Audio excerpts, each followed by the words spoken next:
What if I told you that in 1887, a wealthy white woman did something so shocking that it burned down her mansion, turned an entire town into a murderous mob, and forced her to disappear forever? Victoria Ashford was 25 years old, worth more than most men would see in 10 lifetimes, and completely miserable, until the day she met Samuel Washington, a 35-year-old locomotive engineer whose gentle hands and quiet dignity made her feel alive for the first time in her privileged but empty life. But in the Colorado Territory of 1887, love like theirs wasn't just forbidden, it was deadly. And when Victoria decided she'd rather risk everything than live another day without him, she made a choice that would shock an entire community to its core. What happened next changed both their lives forever and nearly cost them everything they held dear. This is their story,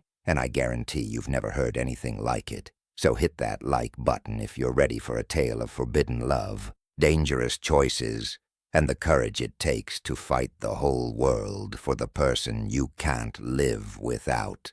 Let's go back to 1887, to a time when love could literally get you killed. The morning sun painted the Colorado sky crimson as Victoria Ashford pressed her face against the cold window of the Ashford mansion. At 25, she carried her father's wealth like a burden, every silk dress straining against her ample frame, every social gathering a reminder of what polite society whispered behind gloved hands. Her sister Margaret, 2 years younger and equally heavy-set, sat embroidering by the fireplace, her needle moving with the precision of someone desperate to avoid her sister's restless energy. The Ashford mansion stood like a monument to Judge Cornelius Ashford's legacy, 3 stories of Colorado sandstone and imported hardwood, with 17 rooms that echoed with the memories of a man who'd built an empire from nothing. 2 years had passed since the judge's funeral, and Victoria still felt the weight of his expectations pressing down on her shoulders like a lead blanket.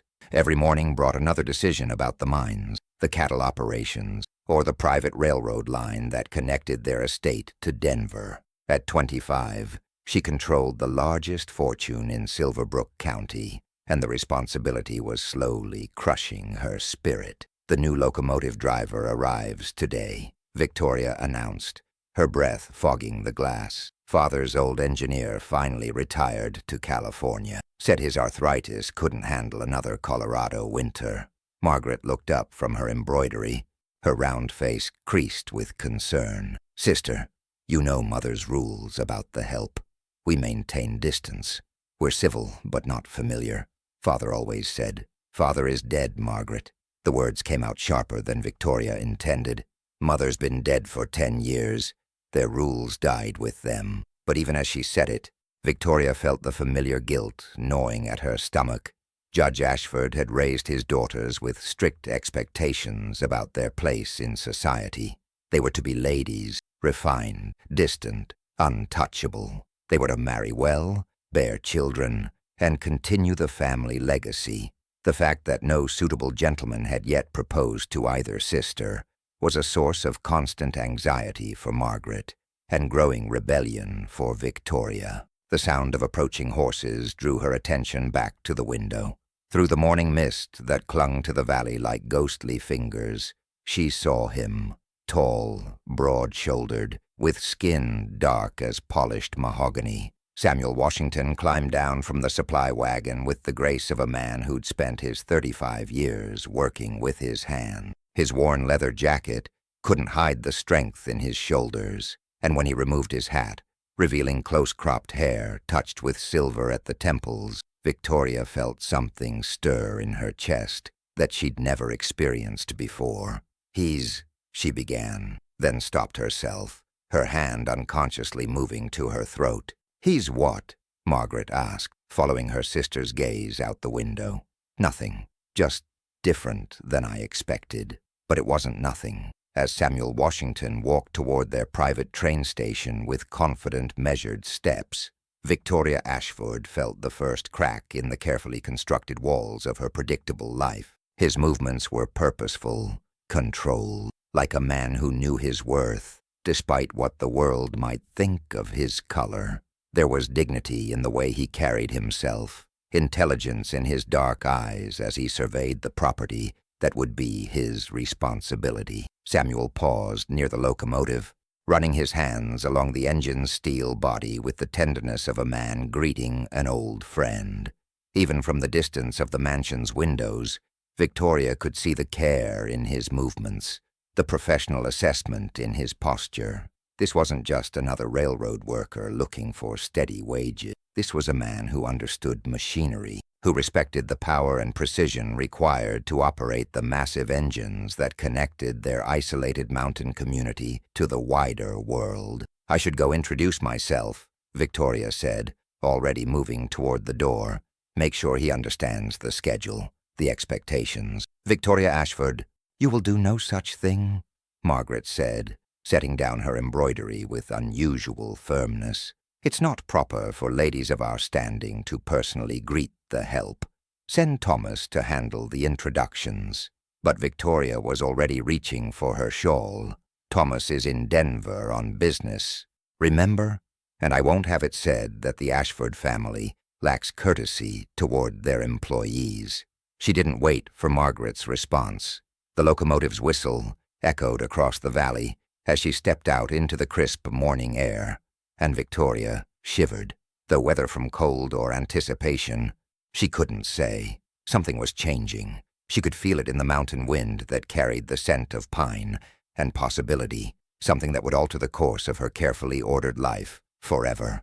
As she walked toward the train station, her heart began to beat faster with each step. She told herself it was just nerves about meeting a new employee, but deep down, she knew it was something far more dangerous than that. 3 weeks had passed since Samuel Washington's arrival, and Victoria found herself inventing increasingly elaborate reasons to visit the train station.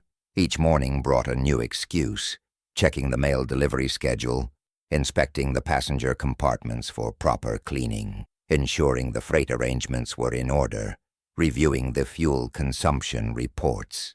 Margaret watched her sister's growing obsession with mounting alarm, recognizing the signs of something that went far beyond mere business interest. "You've been to the station 4 times this week, and it's only Wednesday," Margaret said as Victoria adjusted her emerald green traveling dress for the 3rd time that morning. "People will talk, sister. People are already talking. Let them talk," Victoria replied, though her hands trembled slightly as she pinned her auburn hair into what she hoped was a sophisticated arrangement. "I'm managing Father's business interests. Someone has to ensure our operations run smoothly. Father never visited the station daily. Father never spent an hour discussing coal efficiency with the hired help." Victoria whirled around, her face flushed with a combination of embarrassment and defiance. "Father never had to prove himself to this town the way we do. Every man in Silverbrook is waiting for the Ashford sisters to fail so they can swoop in and claim our inheritance. They think 2 unmarried women can't possibly manage a business empire." It wasn't entirely untrue, but it wasn't the whole truth either. The whole truth was that Samuel Washington had the most beautiful hands she'd ever seen, strong and gentle as he handled the locomotive's controls, scarred from years of honest work.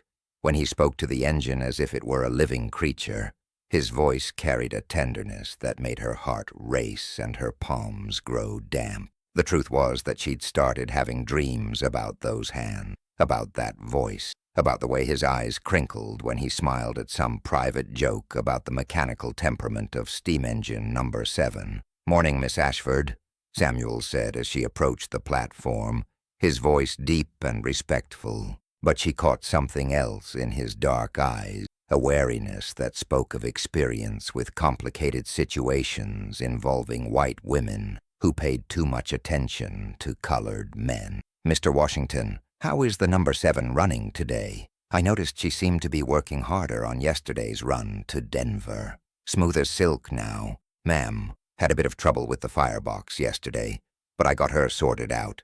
Your father, God rest his soul, he knew quality machinery when he saw it.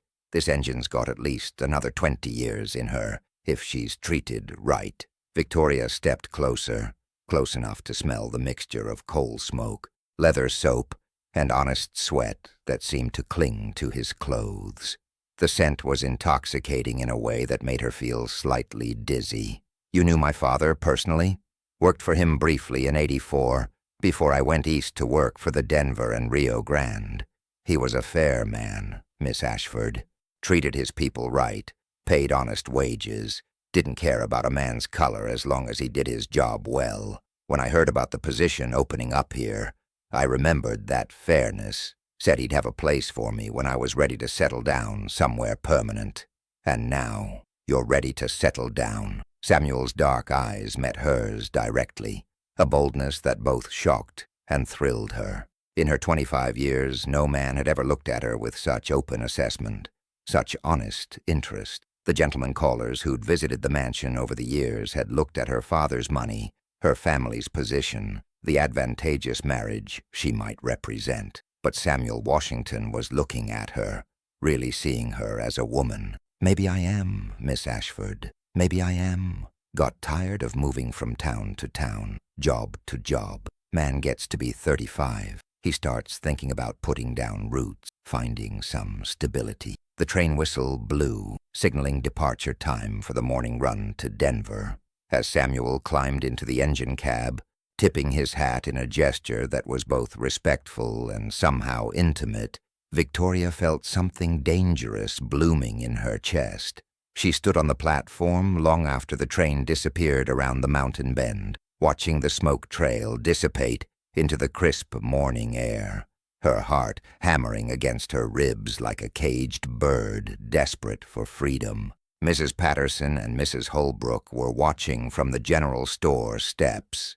Their faces set in expressions of disapproval that would have withered a lesser woman. Victoria lifted her chin and walked past them with all the dignity she could muster, but she could feel their stares burning into her back like bran. That night, she couldn't sleep. Every time she closed her eyes, she saw Samuel's hands on the throttle.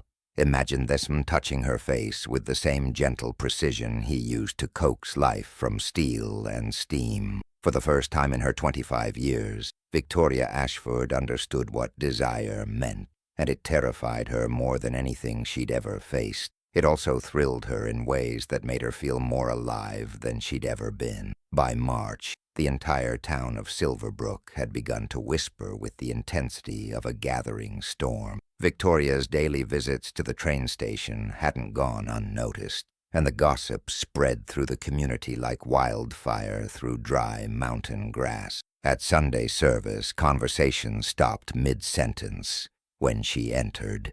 At the general store, women gathered in tight circles, their voices dropping to harsh whispers when she passed.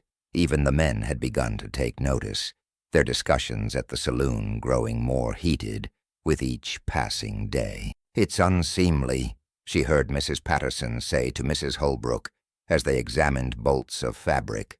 A woman of her station, carrying on like some lovesick schoolgirl, and with her father barely cold in his grave, and with the help, no less, came the scandalized reply. A colored man, at that. Judge Ashford must be spinning in his grave. All that money, all that education, and this is how his daughter conducts herself. Victoria held her head high as she selected her purchases, but each whispered word cut deeper than she'd expected.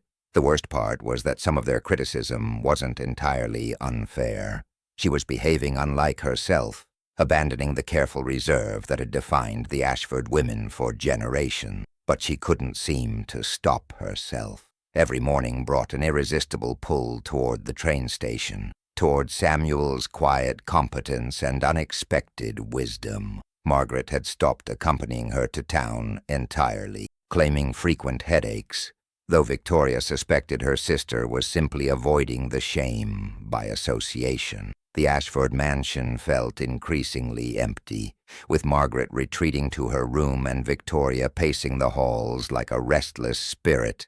"You have to stop this madness," Margaret pleaded one evening as Victoria prepared for yet another inspection of the railroad equipment.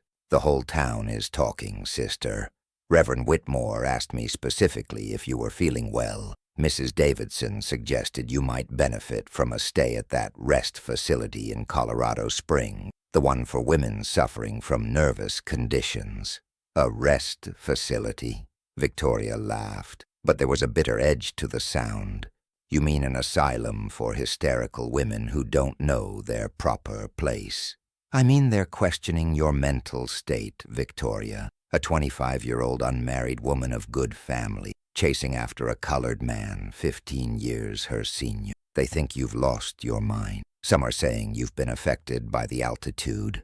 Others whisper about inherited madness from mother's side. Maybe I have lost my mind, Victoria said quietly, staring at her reflection in the hallway mirror.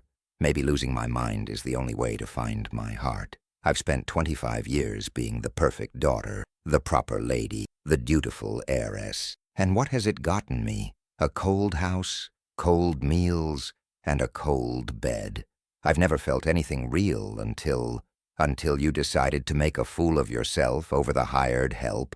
Victoria turned to face her sister, seeing her own fears reflected in Margaret's worried eyes. Until I met a man who sees me as more than a bank account with breasts. Until I found someone who talks to me like I have a brain in my head, instead of just a dowry to be negotiated. But the pressure was mounting from all sides.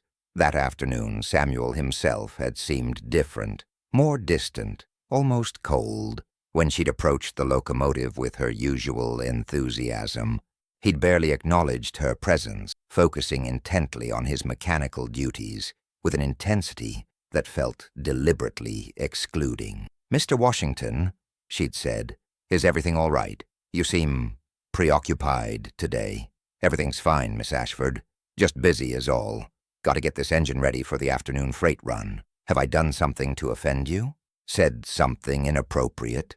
He'd looked at her then, really looked at her, and she'd seen something in his expression that made her stomach clench, with a fear deeper than social disapproval. "Miss Ashford, people are talking about you, about me, about us.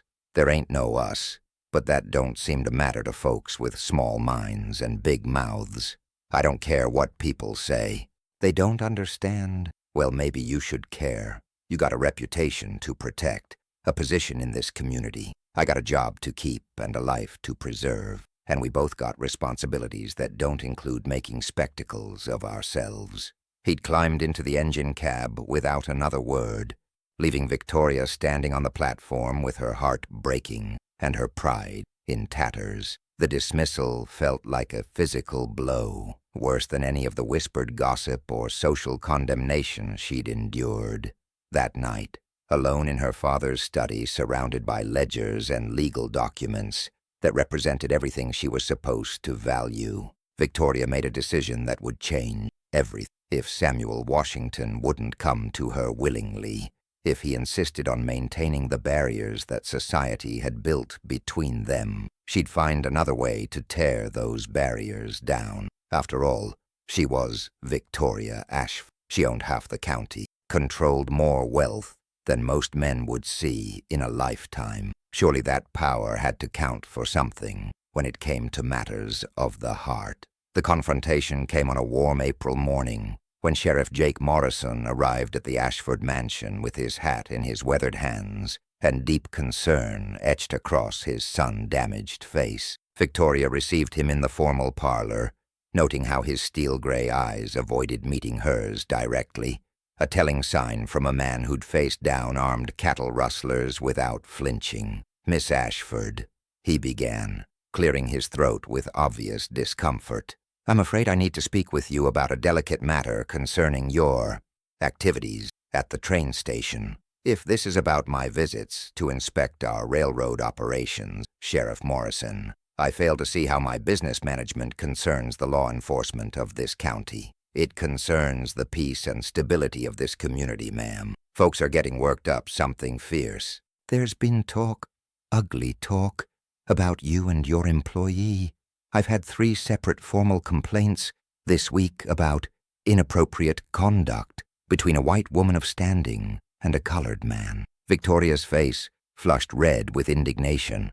What exactly are these people claiming to have witnessed? What specific inappropriate conduct? Nothing overtly criminal, ma'am, but the appearance of impropriety can be just as damaging as the real thing, especially in a community like ours.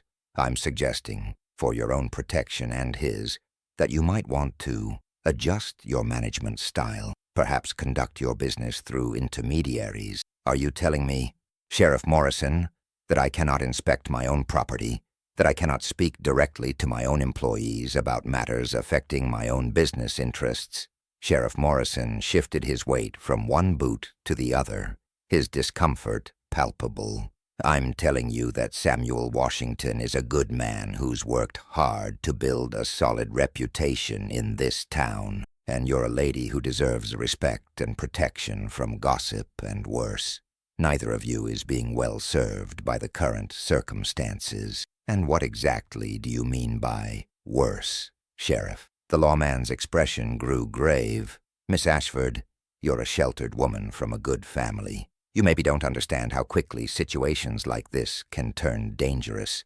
There's been incidents in other towns, colored men accused of impropriety with white women, that didn't end well for anybody involved.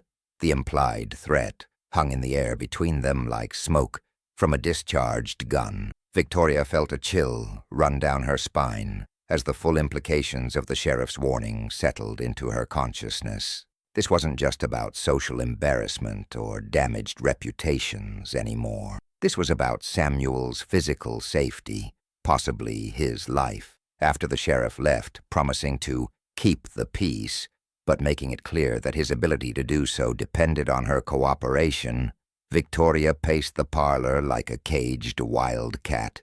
Margaret watched nervously from her chair, embroidery forgotten in her lap as she witnessed her sister's growing agitation. Perhaps we should listen to his advice, Margaret suggested carefully. Sheriff Morrison is a reasonable man. He wouldn't have come here unless the situation was truly serious. His advice? Victoria spun around, her eyes blazing with a fury that made Margaret shrink back. His advice is to hide in this house like a shameful secret, while Samuel thinks I'm just another bored rich woman amusing herself with the help because she has nothing better to do. Aren't you? The question came out before Margaret could stop herself. The words hung in the air like an accusation. Victoria stared at her sister, seeing her own deepest fears reflected in Margaret's worried face. Was she just a spoiled woman playing with fire? Was her attraction to Samuel nothing more than rebellion against a society that had always controlled her choices? No, she said finally, her voice steady, despite the turmoil in her heart. I'm not. I love him, Margaret. I love Samuel Washington with every fiber of my being, and I'll be damned if I let this backward town's prejudices and threats destroy the only real thing I've ever felt in my entire life. But what about the danger? What about what the sheriff said? Then we'll have to find a way to make it safe. We'll have to find a way to make it legitimate. That evening, Victoria did something that would shock Silverbrook to its very foundations and beyond. She walked through the gathering dusk to Samuel's small cabin behind the train station, her heart pounding with each step on the gravel path. When she knocked on his door and he answered, shirtless, exhausted from a long day's work, his dark skin gleaming with honest sweat, she spoke the words that would change both their lives forever. Samuel Washington, she said, her voice steady despite her racing heart and trembling hands. I'm in love with you, and whether you love me back or not, whether you want this or not, you're going to marry me, because it's the only way to keep you safe, and I won't have your blood on my hand. The silence that followed was so complete and profound that she could hear the night crickets singing in the distance, the distant whistle of a freight train heading east toward Kansas, and the sound of her own heart hammering against her ribs like a desperate prisoner trying to escape. Samuel's cabin was smaller than Victoria's dressing room, furnished with just a narrow iron bed, a rough wooden table, two mismatched chairs, and a washstand with a cracked mirror. The kerosene lamp cast dancing shadows on the walls, made of rough-hewn pine logs, and the air smelled of coal smoke, leather oil, and the simple soap he used to wash his work clothes. It was a stark contrast to the opulent mansion where Victoria had spent her entire life. Yet somehow it felt more real, more honest than any room she'd ever known. "Miss Ashford," he said carefully, reaching for his shirt, "you need to go home, right now, before someone sees you here and makes this situation 10 times worse than it already is." "I don't care who sees me." Victoria stepped inside without invitation and closed the door behind her with a decisive click. "I meant what I said, Samuel. I love you. And more than that, I understand now what the sheriff was really telling me today. You don't love me. You don't even know me." His voice was gentle but firm as he pulled on his work shirt, though he didn't button it completely. "You know Samuel, the train driver, who tips his hat, and says, 'Yes, ma'am,' and 'No, ma'am,' and keeps the locomotives running on time. You don't know Samuel the man. Then tell me about Samuel the man." He sat heavily in one of the chairs, the wood creaking under his weight, and suddenly looked older than his 35 years. The lamplight carved deep shadows around his eyes, highlighting the lines of experience and hardship that marked his face. "Samuel the man has been married before, had a wife named Sarah, who died of consumption in the winter of '82. Samuel the man has buried 2 children, babies who didn't live to see their first birthdays,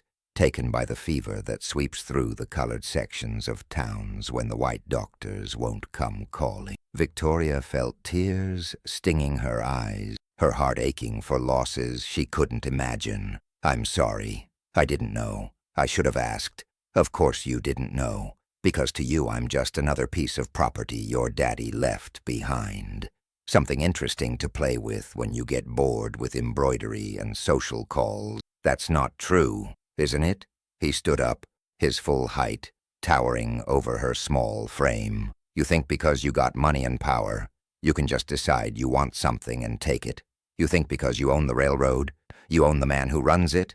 You think because you can buy anything else in this county, you can buy yourself a husband?" "I think," Victoria said, her voice shaking with emotion but growing stronger with each word, "that I'm a 25-year-old woman who's never felt anything real until I met you. I think I'm tired of living in that empty mansion, following rules made by dead people, pretending I don't have feelings or desires or dreams of my own." Samuel's expression softened slightly at the raw honesty in her voice. "Miss Victoria, I think," she continued, stepping closer until she could feel the heat radiating from his body, "that you feel something too. I see it in your eyes when you look at me, when you think I'm not watching. I hear it in your voice when you explain how the engine works, like you're sharing something precious with me." "Even if I did," he said quietly, his voice barely above a whisper, "it don't matter. You know what would happen to me if anyone found out about this conversation. If anyone knew you were in my cabin after dark, they'd run me out of town at best, and that's if I was lucky, at worst." He didn't finish the sentence, but the implication hung heavy between them. "Not if you were my husband. Not if you had the Ashford name protecting you." Samuel laughed, but there was no humor in the sound, only bitter experience. "The Ashford name? Miss Victoria, the Ashford name ain't gonna protect nobody from a lynch mob. Money and power got their limits, especially when it comes to crossing certain lines that this society has drawn in blood." Victoria reached out and touched his hand, feeling the calluses from years of hard work, the scars from steam burns and metal cuts. His skin was warm and real and alive under her fingers. "Then we'll go somewhere else. California, maybe, or up to Montana Territory, somewhere we can be together without fear, and leave everything you've ever known. Your sister, your fortune, your whole life." "Yes," she said without hesitation, and the certainty in her voice surprised even her.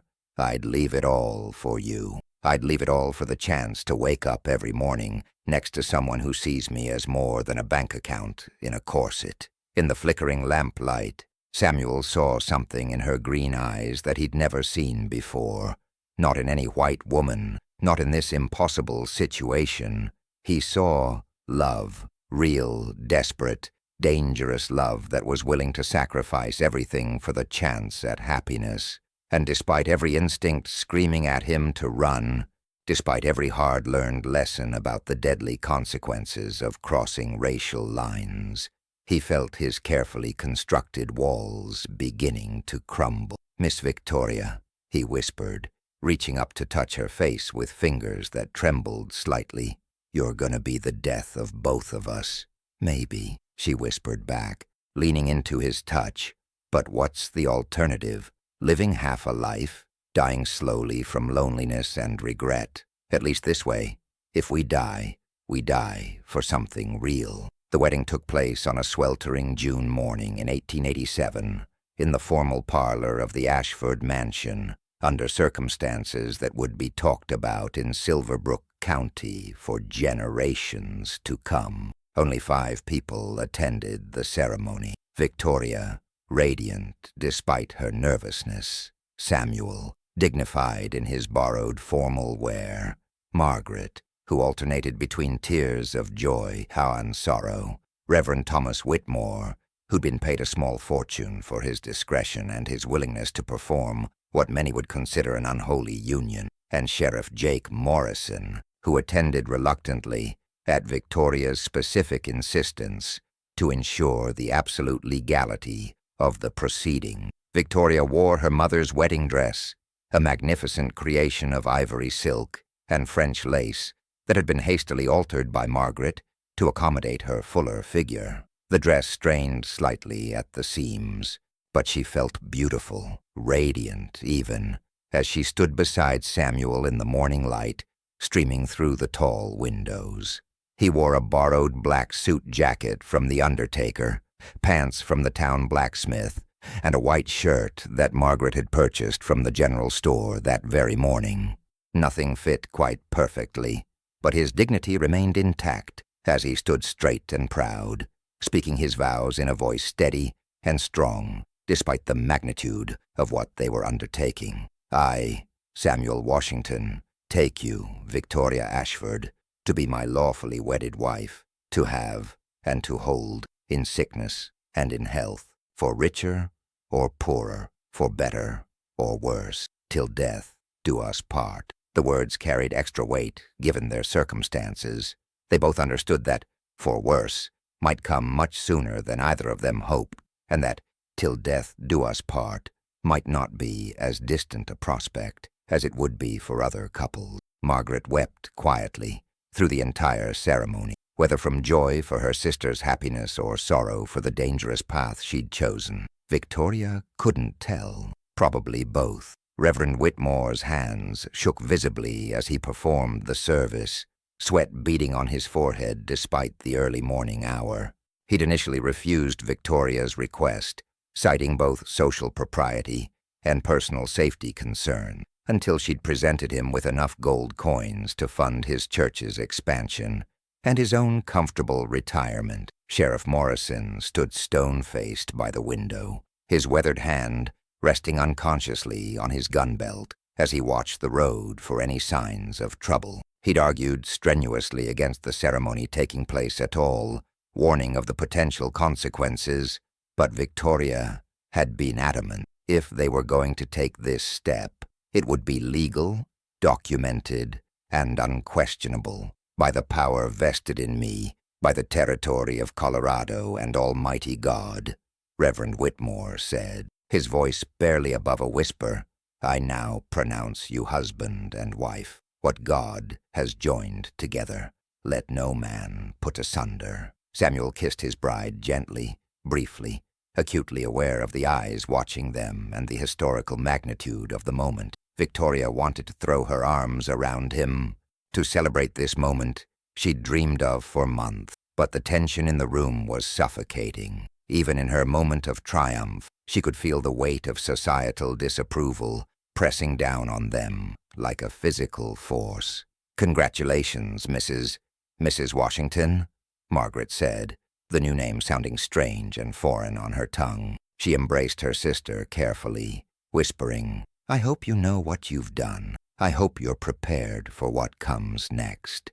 Mrs. Washington. Victoria had never heard anything more beautiful in her entire life. The name represented everything she'd never dared hope for: independence, love, partnership, the chance to be seen as a complete person, rather than just an heiress waiting for the right man to claim her and her fortune. The small wedding party shared a tense breakfast of eggs, biscuits, and honey. The conversation stilted and uncomfortable, as everyone tried to process what had just occurred. Sheriff Morrison left immediately after eating, tipping his hat politely, but saying nothing beyond a gruff, "Good luck to you both." His expression suggested he thought they'd need all the luck they could get, and more besides. Reverend Whitmore followed soon after, clutching the gold coins Victoria had given him as if they might burn his fingers. He'd already made it clear that he would be leaving for an extended visit to his sister in California within the week, citing the need for a change of climate for his health. "I should let you two settle in," Margaret said, gathering her skirts with uncharacteristic nervousness. "I'll be staying in town for a few days, at the hotel. Give you some privacy to adjust to married life. Margaret, you don't have to leave. This is your home, too. It always will be. No, sister, it's your home now. Yours and your husband's." She kissed Victoria's cheek and whispered urgently, "I pray to God you know what you've done. I pray you're both strong enough for what's coming." Alone in the mansion for the first time as husband and wife, Victoria and Samuel stood in the parlor that had witnessed their vows, suddenly awkward with each other despite the intimacy they'd shared in secret moments over the past month. The magnitude of what they'd just accomplished and the danger they'd potentially unleashed settled over them like a heavy blanket. "Well," Victoria said finally, smoothing her silk skirts with trembling hands, "we did it. We're actually married." "Yes," Samuel replied, his voice carrying a mixture of wonder and apprehension. "We did. You're my wife now, Mrs. Victoria Washington. Are you sorry? Do you regret it already?" He looked at her, really looked at her, taking in her flushed face, her nervous hands, her hopeful eyes that held such love and such fear. "Ask me again in a week, when we see what this town decides to do about us." Victoria laughed, the first genuine laugh she'd had all morning, bright and musical in the formal room. "I love you, Samuel Washington. Whatever happens, whatever comes next, I love you. I love you too, Victoria Washington, more than I ever thought possible. Mrs. Victoria Washington." She was still savoring the sound of it, still marveling at the gold band on her finger, when the first rock crashed through the parlor window in an explosion of glass and fury. Then came the shouting, angry voices raised in indignation and threat, the thunder of horses' hooves on the gravel drive, the sound of men working themselves into the kind of righteous rage that had destroyed lives and ended dreams across the American frontier. Victoria grabbed Samuel's hand as they heard the crowd gathering outside their door, and she realized with crystal clarity that the real test of their love and their survival was just beginning. The mob outside the Ashford mansion numbered at least 30 men, their faces twisted with righteous fury and alcohol-fueled courage. Victoria could see them through the shattered window, familiar faces from town, men who'd tipped their hats to her just weeks before, now transformed into something ugly and dangerous. Tom Bradley from the feed store, Marcus Webb who ran the telegraph office, even young Billy Patterson, whose mother had always been so cordial at church socials. "Samuel Washington, you come out here," shouted a voice Victoria recognized as belonging to Pete Morrison, the sheriff's own younger brother. "You come out and face what you done." Samuel moved protectively in front of his wife, his hands steady, despite the chaos erupting around their new life. "Victoria, go upstairs. Lock yourself in your father's study. Don't come out no matter what you hear. I'm not leaving you." Her voice was firm, though her heart hammered against her ribs. We face this together, or not at all. This ain't about being brave, woman. This is about staying alive. His eyes never left the window as more men gathered, some carrying torches despite the morning hour. They ain't here for you. They're here for me. And you being down here just gives them excuse to say I was holding you against your will. Another rock crashed through a different window, this one shattering the glass of her mother's china cabinet. Precious pieces that had traveled from Boston in 1865 lay in ruin, destroyed by the same neighbors who'd eaten from those very plates at her father's funeral reception. "Where's Sheriff Morrison?" Victoria demanded, moving to Samuel's side despite his protests. "Why isn't he stopping this?" "Look closer," Samuel said grimly. "You see him out there?" Victoria peered through the broken glass and felt her blood turn to ice. Sheriff Morrison sat his horse at the edge of the crowd, making no move to intervene. His face was stone, his hands folded over his saddle horn, watching the proceedings with the detached interest of a man observing a theatrical performance. "He's not going to help us," she whispered, the betrayal cutting deeper than the crowd's anger. "Never expected him to. White lawman's got to choose between keeping the peace and keeping his job. We just made that choice real easy for him." The front door shuddered under repeated impacts as men threw their shoulders against the heavy oak. Judge Ashford had built his home like a fortress, with thick walls and solid construction that could withstand Colorado winters and frontier hardships. But even the strongest door couldn't hold forever against determined men with righteous anger burning in their bellies. "Victoria Ashford," the voice belonged to Reverend Whitmore, though it sounded nothing like the gentleman who'd performed their ceremony just hours before. "Come out, child. Come out and tell us this colored boy forced himself on you. Tell us you were coerced."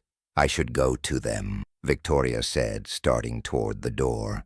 "I should tell them the truth, that I chose this, that I wanted to marry you." Samuel grabbed her arm, his grip gentle but firm. "And you think that's gonna make them go home peaceful?" "Victoria, honey, the truth ain't what they want to hear. The truth is what's got them so worked up. What God has joined together, let no man put asunder," Victoria shouted through the broken window, her voice carrying across the yard with surprising strength. "I am Mrs. Samuel Washington now, by law and by choice." The crowd's roar of outrage was immediate and deafening. Someone fired a pistol into the air, the sharp crack echoing off the mountain walls. Another man began organizing the mob into groups, some to surround the house, others to gather more fuel for their torches. "We got maybe 10 minutes before they break through that door," Samuel said, his mind racing through their limited options. "Is there another way out of this house?" The root cellar connects to the old mine shaft Father dug when he first came here. It comes out near the train station. Victoria was already moving, grabbing a small bag she kept packed with emergency supplies, a habit learned from her father's stories of Indian raids and claim jumpers. "Can we make it to the locomotive?" "If we move fast and stay quiet." She paused at the parlor door, looking back at the room where they'd been married just hours before. Glass littered the expensive carpets, and angry voices echoed through the halls that had known only whispered conversations and genteel laughter for decades. "I'm sorry," Samuel said, understanding her grief. "I'm sorry this is what our wedding day became." "Don't be sorry for loving me," Victoria replied, taking his hand.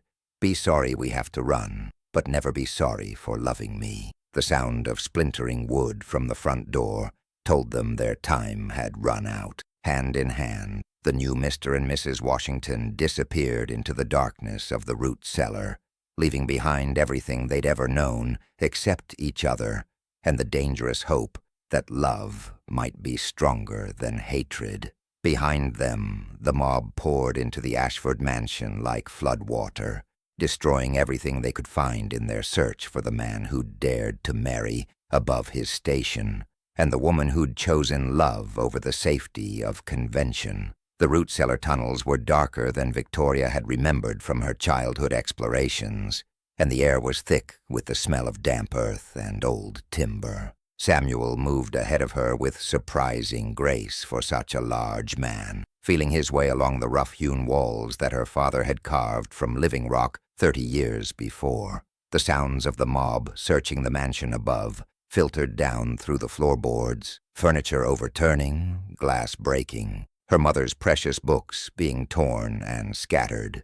"How far to the mine shaft?" Samuel whispered, his voice barely audible in the cramped space.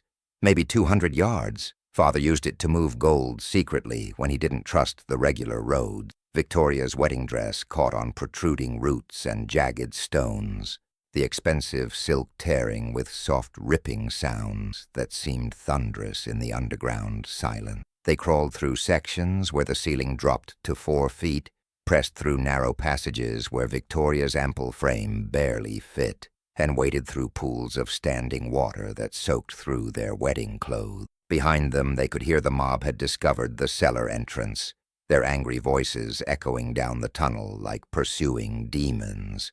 "There." Victoria pointed ahead to where pale light filtered down from above. "That's the mine shaft opening." They emerged near the train station just as the morning freight from Denver was pulling in, black smoke billowing from its stack. The engineer, an old-timer named Pete Kowalski, who'd worked these rails for 20 years, took one look at their torn clothes and desperate faces and understood immediately what was happening. "Sam, Victoria, get in the engine cab, now." He was already building steam pressure, preparing for an unscheduled departure. "Pete, we can't ask you to," Samuel began. "You ain't asking, I'm telling. I seen what happens when good folks get caught by bad mobs, and I ain't having it happen on my watch." Pete's weathered face was grim with determination. "Besides, your father saved my boy from drowning in Clear Creek back in '79. I owe the Ashford family more than one favor." Victoria gathered her torn skirts and climbed into the locomotive cab with Samuel's help.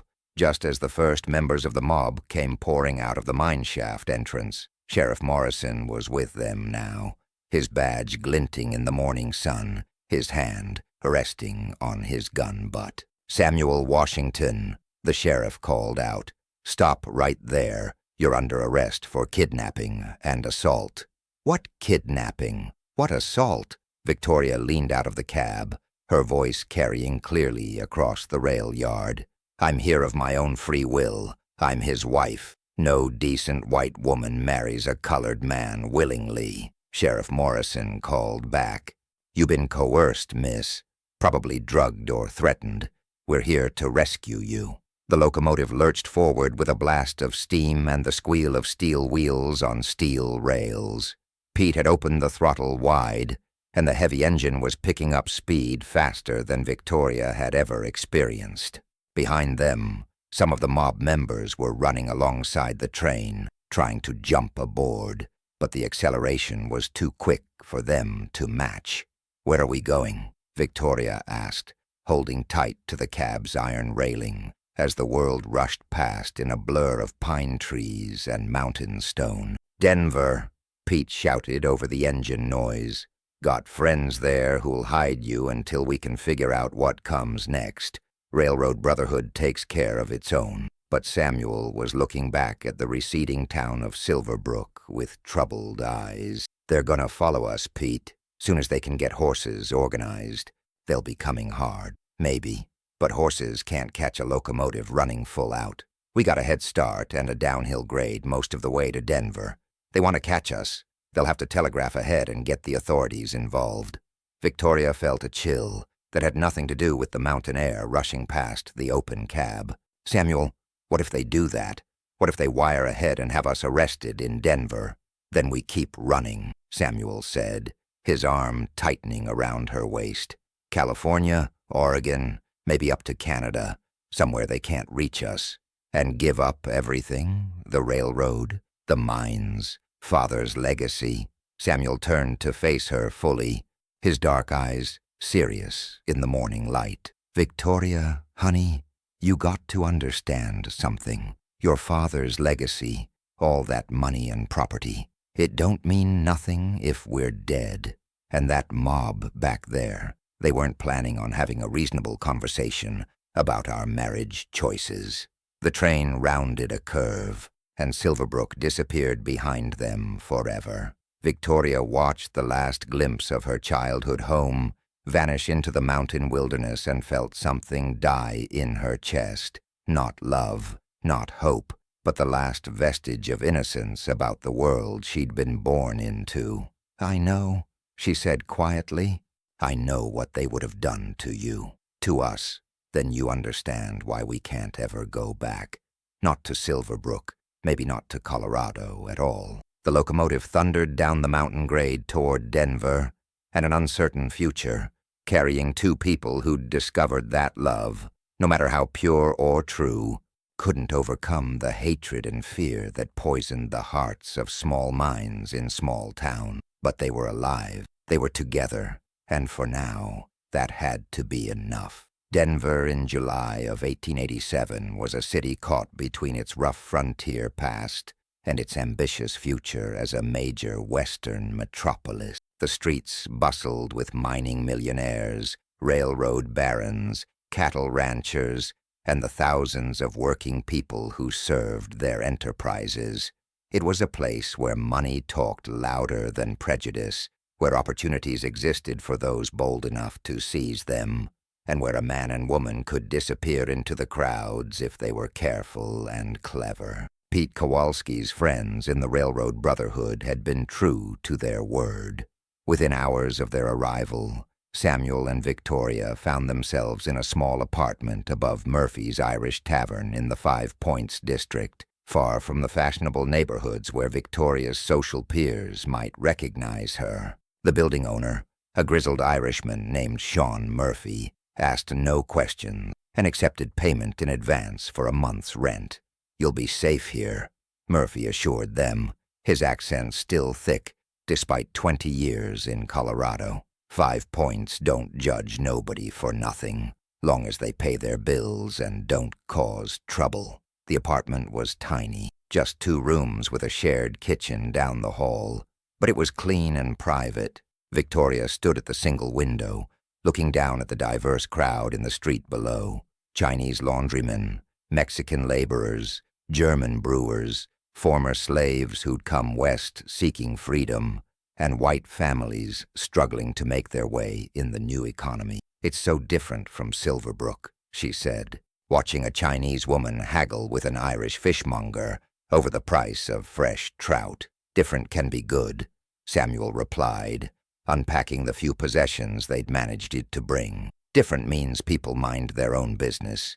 Different means we might actually have a chance." They'd been in Denver 3 days when the telegram arrived. Sean Murphy brought it up personally, his weathered face grim with concern. "This came for you, Mrs. Washington. Fellow at the telegraph office said it was urgent." Victoria's hands trembled as she read the message from Margaret. "House burned. Everything gone. Sheriff says you kidnapped. Reward posted. Stay away. Love always." Samuel read over her shoulder, his jaw tightening with each word. "How much of a reward? Does it matter?" Victoria asked, though her voice shook. "Everything matters now. A big enough reward brings bounty hunters, federal marshals, people who don't care about local politics or small-town prejudices.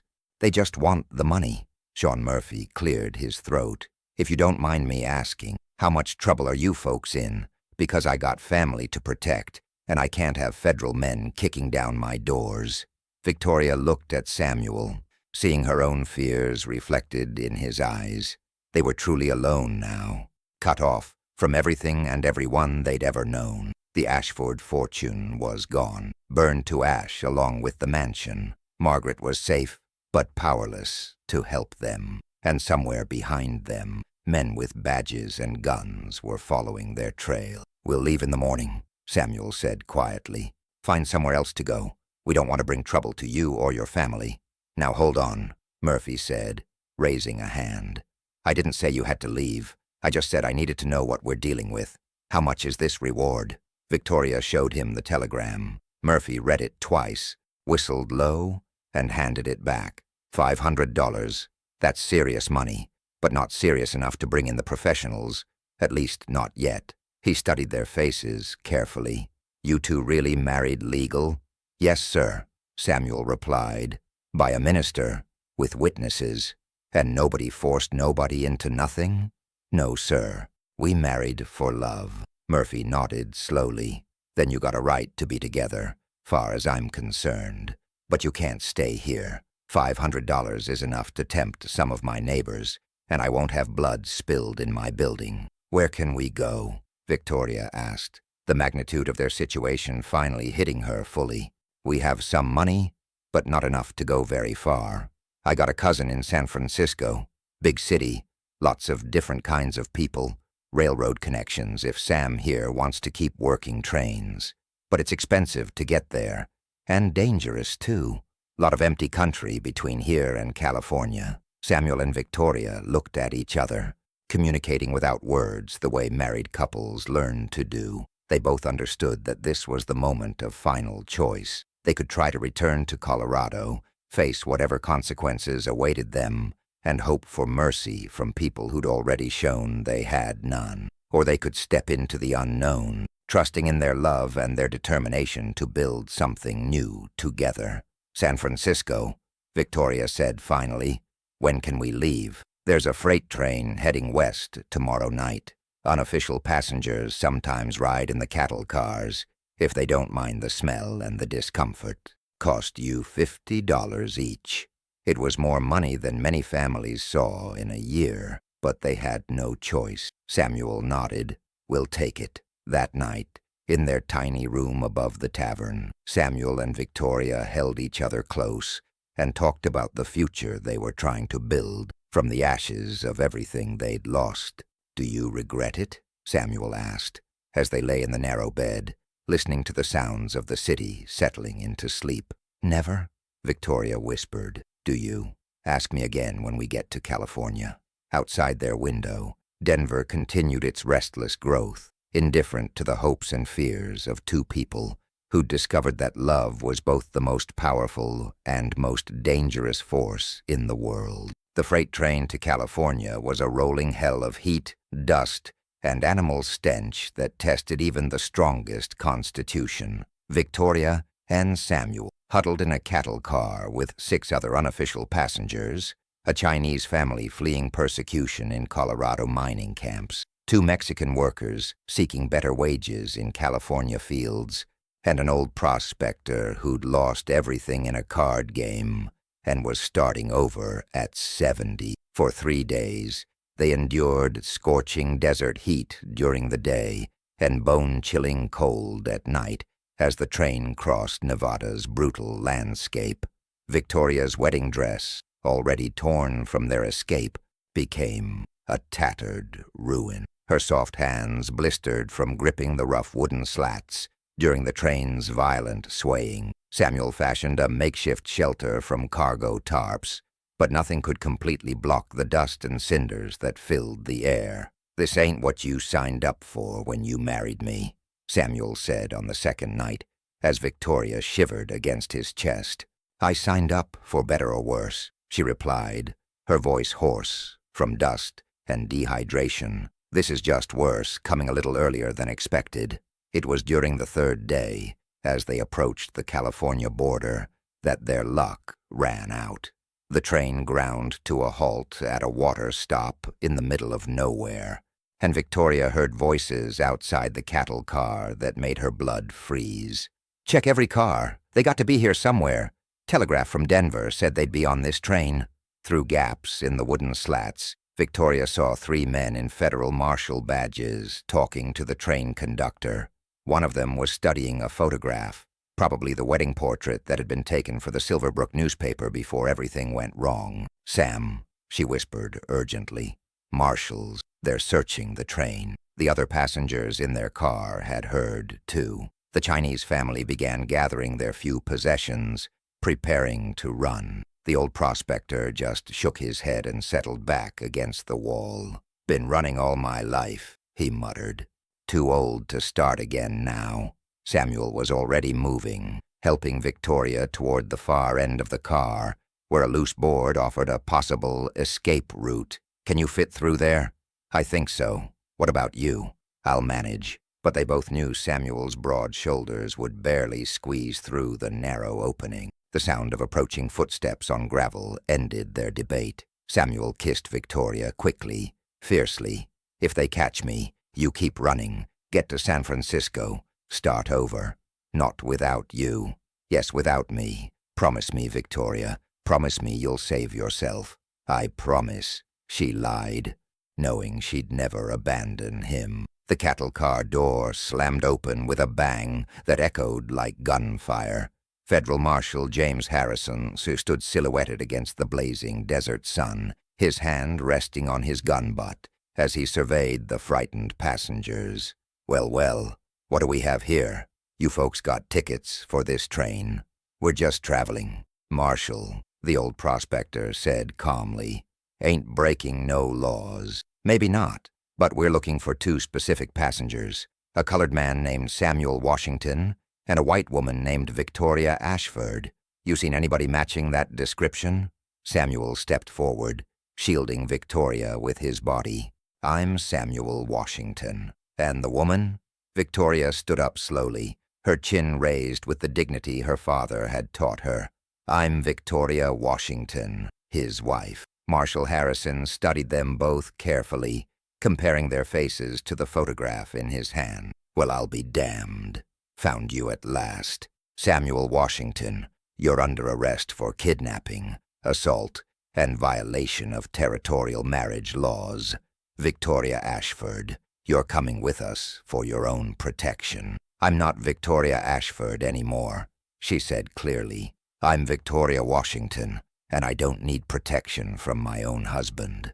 Ma'am, with all due respect, you've been coerced by this man. We have testimony from reliable witnesses that you were forced into this marriage against your will. Whose testimony? Victoria demanded. Marshal Harrison consulted a paper from his pocket.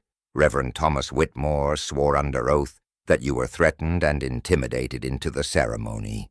Sheriff Jake Morrison confirmed that you'd been acting strangely for weeks, like someone under duress.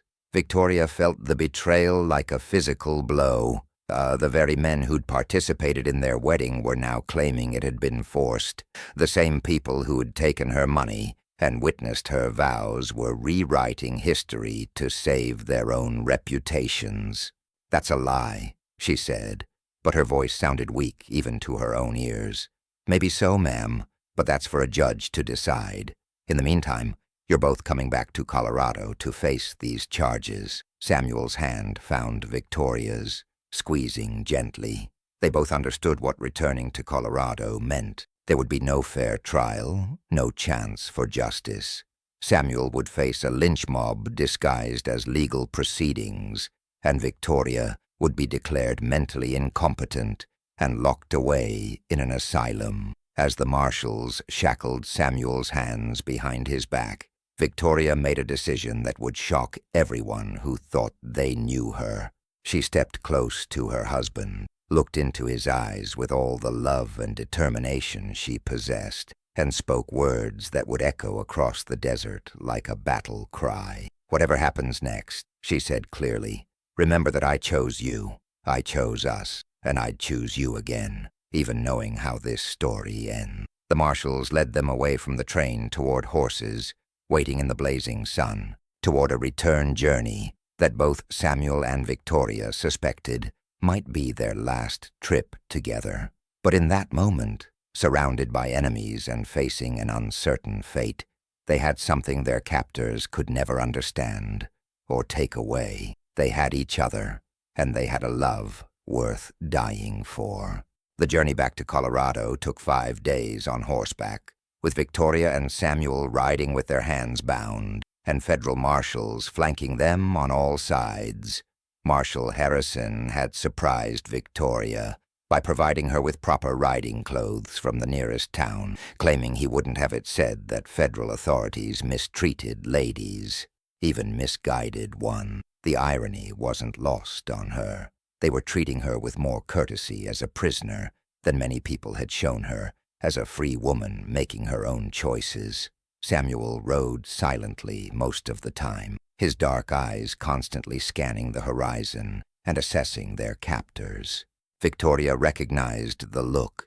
He was planning something, waiting for the right moment. She caught his eye whenever possible, trying to communicate without words that she was ready for whatever he had in mind. "You know what's waiting for you back in Silverbrook," Marshal Harrison said during their second night's camp. "Judge Morrison, the sheriff's older brother, is handling the case personally. He's not known for his lenient sentencing." Judge Morrison. Victoria looked up from the meager dinner of beans and hardtack they'd been given. Henry Morrison was Father's rival for 20 years. He's hated the Ashford family since Father won the territorial appointment he wanted. Even more reason for you to cooperate. Ma'am, tell the truth about how this man forced you into marriage, and Judge Morrison might show mercy. The truth is that I love my husband. The truth is that I married him freely and willingly. Ma'am, no disrespect, but a woman of your background don't just up and marry a colored railroad worker unless something ain't right in her head. Victoria felt anger flare in her chest, the same righteous fury that had driven her to defy convention in the first place. Marshal Harrison, a woman of my background, is supposed to marry some boring rancher's son who wants access to Father's money. She's supposed to have babies and arrange flowers and never have an original thought. Well, I tried living that way for 25 years, and it nearly killed me with boredom and loneliness. And you think running off with the help was the answer? I think falling in love with a good man who treats me like an equal was the answer. The fact that he happens to be colored just makes our love more honest than most marriages in polite society. That night, as the marshals slept around their carefully banked campfire, Samuel managed to work his bound hands around to where he could touch Victoria's arm. They lay back to back, whispering so quietly that their words were lost in the sound of wind through pine trees. "Tomorrow we cross into Colorado territory," Samuel said. "Once we're back in Silverbrook County, there won't be any more chances. What are you thinking?" "There's a narrow pass, about 10 miles from here. Creek runs alongside the trail, steep rocks on both sides. If we could get loose during the confusion." "How do we get loose?" Samuel was quiet for a long moment. "One of us creates a distraction big enough to draw all 3 marshals. The other one runs." Victoria understood immediately what he was suggesting, and her heart clenched with fear. "No, we go together or not at all. Victoria, honey, listen to me. One of us might survive this if we're smart. Both of us are gonna die if we don't do something desperate. I won't leave you. You have to. You're the only one who can tell our story. You're the only one who can make sure people know we chose each other, that what we had was real." Victoria turned over as much as her bonds allowed, looking into Samuel's eyes in the flickering firelight. "Promise me something. Anything. Promise me that if we survive this, if we somehow get away, we'll go somewhere completely new, somewhere nobody knows us or cares about our past. We'll start over with new names, new lives. I promise. If we survive this, we'll disappear so completely that Victoria Washington and Samuel Washington will be like people who never existed. And if we don't survive," Samuel smiled, and even in their desperate circumstances, Victoria felt her heart skip. "If we don't survive, at least we'll die, knowing we loved each other the way people dream about being loved." The next morning, as they approached the narrow pass Samuel had described, Victoria felt a strange calm settle over her. She'd lived her entire life following other people's rules, meeting other people's expectations. If this was to be her last day, at least she'd spend it as herself. Mrs. Victoria Washington, a woman who'd chosen love over safety and never regretted that choice for a single moment. The pass was exactly as Samuel had described. Narrow trail with steep rocks on both sides and a rushing creek that would mask the sound of movement. Victoria could see him tensing in his saddle, preparing for whatever desperate gamble he'd planned. She made her own choice in that moment, spurring her horse forward with a wild cry that echoed off the canyon walls like a Comanche war whoop. The sudden motion startled the marshal's horses and sent Marshal Harrison's mount rearing up on its hind legs. In the confusion that followed, as horses scattered and men shouted, Victoria Washington discovered that love had made her braver than she'd ever imagined possible. The chaos in the narrow pass lasted only moments, but it felt like hours. Victoria's horse, spooked by her sudden movement and the echoing shouts, bolted toward the creek, with her still bound to the saddle. Behind her, she heard gunshots, Marshal Harrison's angry cursing, and Samuel's voice calling her name. Her mount stumbled on the rocky creek bank, throwing Victoria into the icy mountain water with a splash that knocked the breath from her lungs. The shock of the cold water cleared her head instantly, and she realized with amazing clarity that her bonds had loosened when she hit the water. She could slip free if she could stay underwater long enough. "Find the woman," Harrison shouted. "Don't let her drown." But Victoria was already swimming downstream, using skills learned as a child in the creek that ran behind the Ashford mansion. The current was strong and cold, but it carried her away from the confusion above. She surfaced briefly near a fallen log, gasping for air, and saw something that made her heart stop. Samuel was running along the bank, his hands free, blood streaming from a cut on his forehead. He'd managed to escape during the chaos, but the marshals were close behind him, and one of them had a clear shot. "Sam," she called out, not caring if it gave away her position. The sound of her voice made him turn, and in that moment of distraction, Marshal Harrison's bullet caught him in the shoulder, spinning him around and sending him tumbling down the rocky bank toward the water. Victoria swam toward him desperately, fighting the current that wanted to sweep her away. When she reached him, his eyes were open but unfocused, blood mixing with creek water as he struggled to stay afloat. "I got you," she whispered, wrapping her arms around him and using all her strength to guide them both toward the far bank. "I got you, husband. We're going to make it." They crawled out of the creek together, soaked and shivering, with the shouts of the marshals growing fainter behind them. Samuel's shoulder was bleeding badly, but the bullet had gone clean through without hitting bone. "Can you ride?"